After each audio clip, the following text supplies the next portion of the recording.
স্বাগতম আজকের এইচএসপি নিউজে। শুরুতে দেখবেন সংবাদ শিরোনাম, এরপরে দেখবেন সম্পূর্ণরূপে বিস্তারিত। এবারের নির্বাচন 5 বছরও টিকবে না বললেন রাষ্ট্রপতি শাহাবুদ্দিন চুপ্পু। এরপর দেখবেন শেখ হাসিনা দেশে ফিরলে সবার আগে সমন্বয়কদের বিচার হবে বললেন সজীব ওয়াজেদ জয়।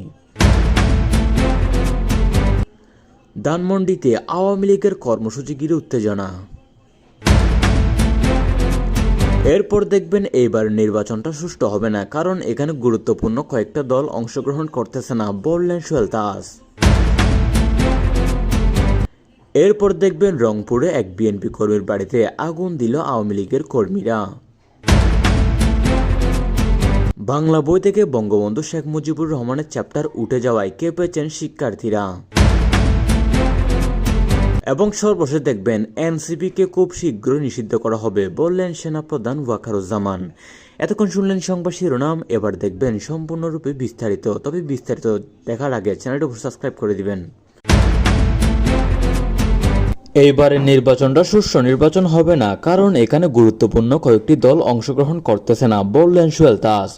সোহেল তাজ, যিনি সাবেক স্বরাষ্ট্র প্রতিমন্ত্রী, আওয়ামী লীগের সাবেক সাংগঠনিক সম্পাদক, বর্তমানে স্বতন্ত্রভাবে রাজনীতি করেছেন এবং মুক্তিযুদ্ধের চেতনা একজন সোচ্চার কণ্ঠস্বর হিসেবে পরিচিত, সম্প্রতি বাংলাদেশে আসন্ন জাতীয় সংসদ নির্বাচন নিয়ে খুব স্পষ্ট এবং কঠোর মন্তব্য করেছেন। তিনি বলেছেন যে এইবারের নির্বাচন কোনোভাবেই সুষ্ঠু, অবাধ, গ্রহণযোগ্য নির্বাচন হবে না।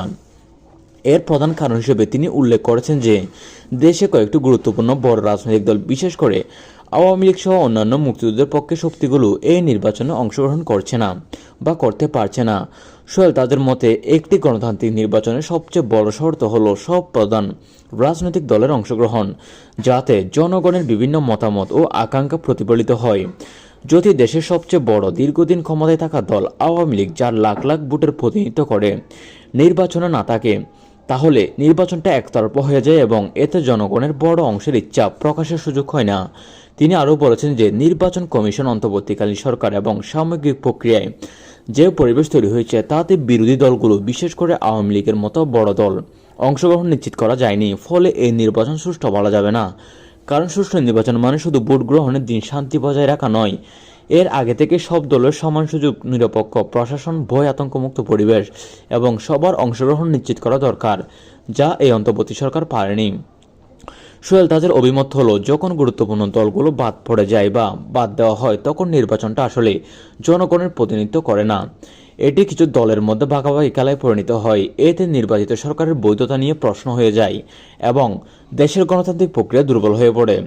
তিনি এই মন্তব্যের মাধ্যমে বর্তমান নির্বাচনী পরিবেশ, দলগুলোর অংশগ্রহণ সুযোগ অভাব, আইন শৃঙ্খলা পরিস্থিতি এবং সামগ্রিক রাজনৈতিক প্রক্রিয়া তীব্র সমালোচনা করেছেন।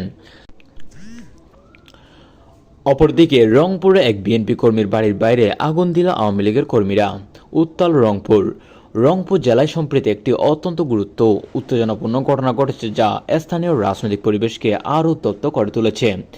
রংপুর মহানগরী একটি এলাকায়, বিশেষ করে কাওয়ানিয়া বা পীরগঞ্জ উপজেলার কাছাকাছি একটি ইউনিয়নে বিএনপির একজন সক্রিয় কর্মী সমর্থকদের বাড়ির বাইরে খড়ের গাদাতে এবং বাড়ির সামনে আগুন ধরিয়ে দেওয়ার অভিযোগ উঠেছে আওয়ামী লীগের কিছু কর্মী সমর্থকদের বিরুদ্ধে। এই ঘটনা নির্বাচনী প্রচারের মাঝামাঝি সময়ে ঘটনা ঘটেছে বলে জানা যাচ্ছে, যখন বিভিন্ন দলের কর্মীরা এলাকায় প্রচার চালাচ্ছে, পোস্টার লাগাচ্ছে এবং ভোটারদের সাথে যোগাযোগ করছে।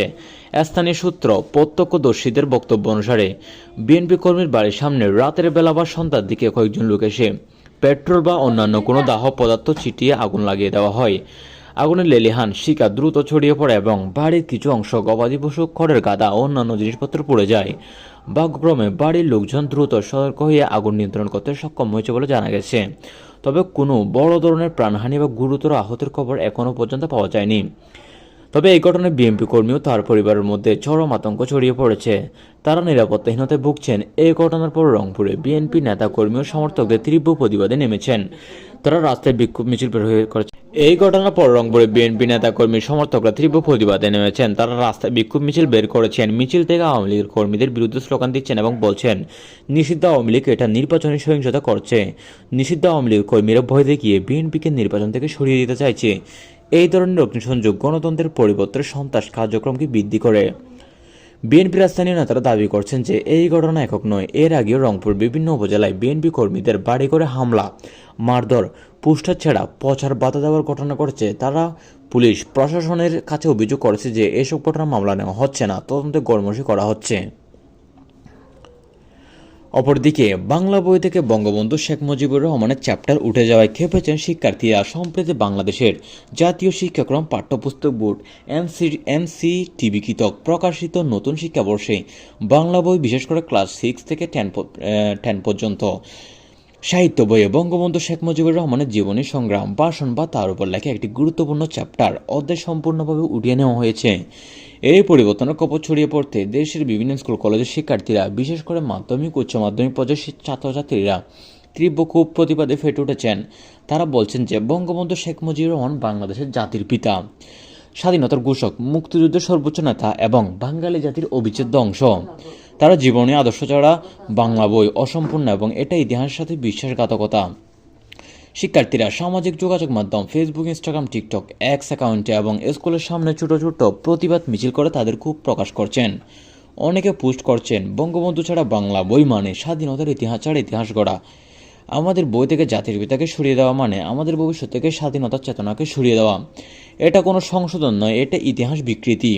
ঢাকা, চট্টগ্রাম, রাজশাহী, খুলনা, সিলেট, রংপুর, বরিশাল, দেশের বিভিন্ন জায়গায় স্কুল কলেজ শিক্ষার্থীরা গ্রুপ করে প্রতিবাদ সভা করেছে, প্লাকার্ড হাতে ছবি তুলেছেন এবং হ্যাশট্যাগ চালু করেছেন।